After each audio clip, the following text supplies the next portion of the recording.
Öksürük aileleri endişelendiren ve biz çocuk doktorlarına başvurmanı sağlayan en önemli, en sık şikayetlerden biridir. Öksürük aslında solunum yolu sekresyonlarının atılmasını sağlayan vücudun doğal bir refleksidir.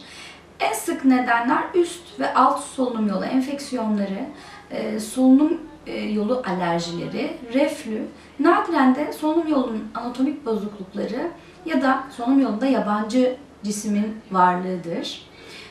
Öksürüğün süresi, şiddeti, ateşin eşlik etmediği, hırıltının varlığı altta yatan nedeni bulmamıza yardım eden unsurlardır. Öksürük tedavisinde öksürüğün kendisini tedavi etmekten ziyade altta yatan nedene yönelik tedaviler veriyoruz. Enfeksiyon sonrası öksürükler 2-3 haftaya kadar uzayabilmekte, bunu biliyoruz.